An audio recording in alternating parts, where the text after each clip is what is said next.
The air hung thick with the smell of ozone and fear. Elias stumbled through the service road, the shoulder injury screaming with each uneven step. Behind him, the temporal laboratory pulsed with a cyclic green light, punctuated by the rhythmic, metallic thud of the Armored Sentinel's approach. He risked a glance over his shoulder. The Sentinel, a towering figure of polished chrome and shadowed optics, moved with unnerving efficiency, its vocoder emitting only clipped, pre-programmed phrases. Containment breach, initiating protocol Omega-7. He pushed onward, deeper into the sprawling complex beyond the main laboratory. He had to reach Dr. Aris Thorne, the younger version.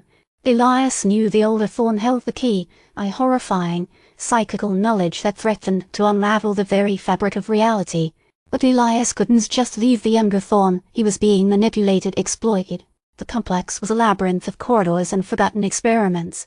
Elias remembered Thorne's fragmented explanations, the Loom, the cycle, the impossible mathematics that governed their predicament, ancient Sumerian symbols, inexplicably integrated into the technology, hinted at a far older, more terrifying intelligence.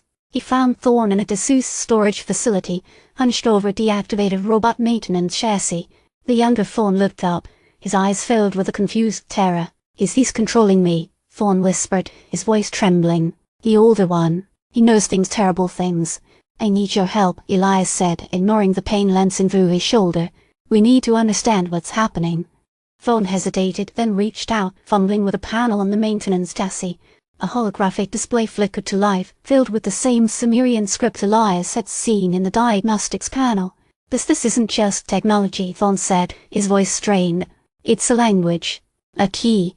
Can you translate it?" Thorne nodded, his fingers dancing across the holographic keys. "It speaks of guardians, of a weaver, of a cycle of rebirth and consumption." He paused, his face paling.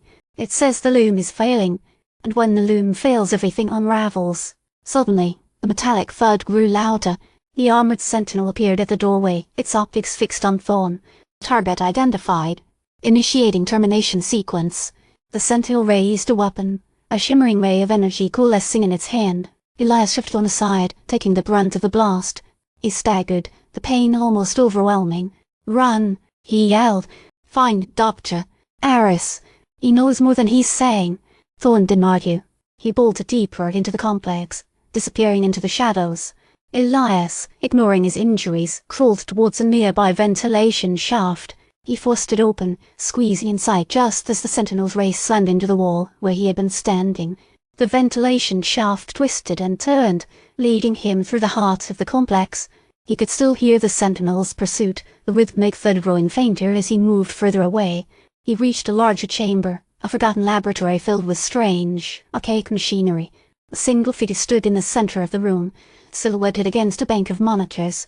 He turned, revealing a face both familiar and unsettlingly aged. It was Dr. Aris Thorne. "You shouldn't have come," Thorne said, his voice laced with a weary disappointment. "Why are you doing this?"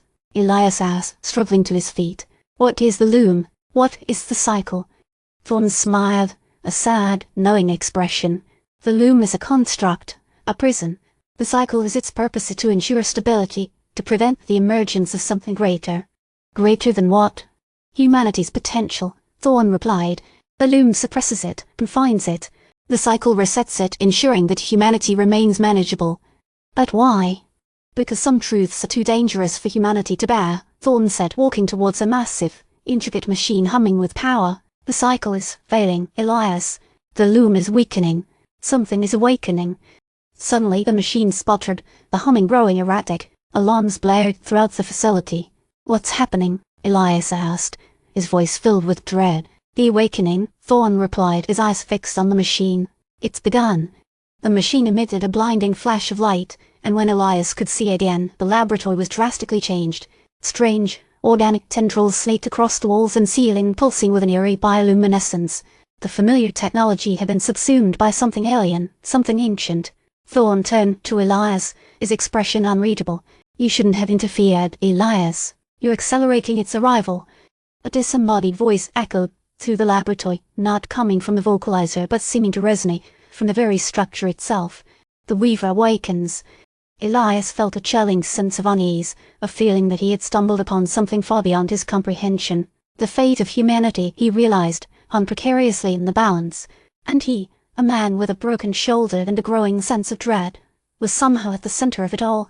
The facility shuddered violently, and a new alarm blared, louder and more insistent than any he had heard before. A massive crack appeared in the ceiling above them, revealing a swirling vortex of light and energy. "What asterisk is asterisk that?" Elias asked, his voice barely a whisper. Thorne stared into the vortex, his expression a mixture of fear and something that looked almost like regret. "The next iteration," he said softly. "The Loom's final unraveling." The vortex began to expand, pulling at everything in the room.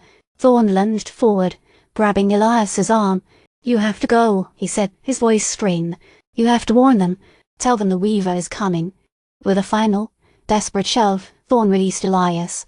As Elias was swept towards the vortex, he caught a fleeting glimpse of Thorne standing alone in the collapsing laboratory, a tragic figure silhouetted against the swirling chaos. Then, everything went black. Elias awoke disoriented, lying on cold, damp earth. The sky above was a sickly green, dominated by a massive, pulsating structure that dwarfed anything he had ever seen. A guttural roar echoed through the alien landscape, and he knew with a chilling certainty that his journey had just begun. The Weaver had awakened, and humanity's destiny was about to be rewritten.